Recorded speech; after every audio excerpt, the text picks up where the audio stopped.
శ్రీ కోదండరామస్వామి ఆలయం తిరుపతి నగరంలోని అత్యంత పురాతనమైన మరియు ఆధ్యాత్మిక ప్రాముఖ్యత కలిగిన ఆలయాలలో ఒకటి. తిరుమల శ్రీ వెంకటేశ్వర స్వామి ఆలయ మహిమతో పాటు ఈ ఆలయం కూడా భక్తుల విశ్వాసానికి ప్రత్యేక స్థానం కలిగి ఉంది.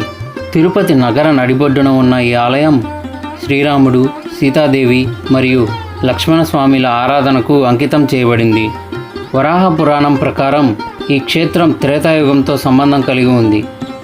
లంకా విజయం తర్వాత శ్రీరాముడు సీతా లక్ష్మణ సమేతుడై అయోధ్యకు తిరిగి వెళ్తున్న సమయంలో ఒక రాత్రి ఇక్కడ విశ్రమించారని స్థల పురాణం చెబుతుంది. స్థానిక కథనాల ప్రకారం సుగ్రీవుని మంత్రి అయిన జాంబవంతుడు ఇక్కడ ఒక అద్భుతమైన కాంతితో వెలుగుతున్న గుహను చూశాడు. ఆ కాంతి గురించి శ్రీరాముడిని అడగ్గా అది దైవ తేజస్సు అని వివరించారు. ఆ తర్వాత జాంబవంతుడు ఆ గుహలోనే స్వామివారి విగ్రహాన్ని ప్రతిష్ఠించి పూజించారని నమ్ముతారు. సవాల్ జవాబ్ పట్టి 1819 నాటి రికార్డుల ప్రకారం తర్వాతి కాలంలో జన్మేజయ మహాచక్రవర్తి ఈ ఆలయాన్ని మరియు రామచంద్ర పుష్కరిణిని పునరుద్ధరించారని చెప్తారు. చారిత్రక ఆధారాల ప్రకారం శ్రీ కోదండరామస్వామి ఆలయానికి 1000 సంవత్సరాలకు పైగా చరిత్ర ఉంది.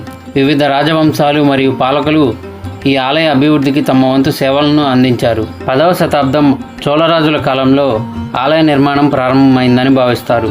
ఈ సమయంలో ప్రధాన ఆలయం పునాది ఏర్పడింది. ఆ తర్వాత 1480-81 మధ్యలో నరసింహ ముదిలియార్ ఆలయాన్ని పునర్నిర్మించి విజయనగర శైలిలో విస్తరణ చేపట్టారు. ఆ తర్వాత 15-16వ శతాబ్దాల మధ్యలో శ్రీకృష్ణదేవరాయల కాలంలో ఆలయం మరింత అభివృద్ధి చెంది శిల్పకళా వైభవం పెరిగింది. ఆ తర్వాత కాలంలో 1843 నుంచి 1933 వరకు హాతీరామ్జీ మఠం మహంతుల ఆధ్వర్యంలో ఆలయ పరిపాలన జరిగింది. ఈ కాలంలో బంగారు ధ్వజస్తంభం, వెండి ఆభరణాలు వంటి అనేక విరాళాలు సమర్పించబడ్డాయి. ఆ తర్వాత 1933 నుండి ప్రస్తుతం వరకు ఆలయం టీటీడీ ఆధ్వర్యంలో నిర్వహించబడుతూ భక్తులకు మెరుగైన సౌకర్యాలు మరియు వైభవమైన ఉత్సవాలు నిర్వహించబడుతున్నాయి. ఆలయ గోడలపై ఉన్న శాసనాలు చరిత్రకు నిలువుటద్దాలు. 1480 అంటే శాలివాహన శకం 1402 నాటి శాసనం ప్రకారం శ్రీ శటకోపదాస నరసింహరాయ ముదిలియారు విజయనగర రాజు అచ్యుతరాయల పుణ్యం కోసం ఈ ఆలయాన్ని పునర్నిర్మించారు. ఆలయ బాహ్య మండప గోడలపై విజయనగర రాజముద్రలు నేటికీ కనిపిస్తాయి. ఈ ఆలయం విజయనగర నిర్మాణ శైలిని ప్రతిబింబిస్తుంది. విశేషం ఏమిటంటే చాలా హిందూ దేవాలయాలు తూర్పు వైపుకు ముఖం కలిగి ఉంటే ఈ ఆలయం పడమర వైపుకు ముఖం కలిగి ఉంటుంది. రాజగోపురం వచ్చి 3 అంతస్తులతో 7 కలశాలతో కూడిన భవ్యమైన రాజగోపురం భక్తులను ఆహ్వానిస్తుంది. ఇక్కడ మూల విరాట్టులు, గర్భాలయంలో శ్రీరాముడు, సీతాదేవి మరియు లక్ష్మణస్వామిలు 6 అడుగుల ఎత్తైన నిలబడిన భంగిమలో ఉన్న విగ్రహాలు ఉన్నాయి.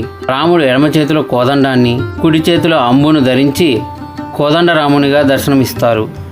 ఈ ప్రధాన ఆలయానికి సరిగ్గా ఎదురుగా భక్తాంజనేయ స్వామి ఆలయం ఉంటుంది. 1933లో టీటీడీ ఏర్పడినప్పటి నుండి ఈ ఆలయం దాని పర్యవేక్షణలోనే ఉంది. పురావస్తు శాఖ కూడా ఈ ఆలయ శాసనాలను మరియు నిర్మాణాన్ని చారిత్రక సంపదగా గుర్తించింది. తిరుమల వచ్చే భక్తులు గోవిందరాజస్వామి ఆలయం తర్వాత విధిగా దర్శించుకోవాల్సిన ఆలయంగా ఇది ప్రసిద్ధి చెందింది.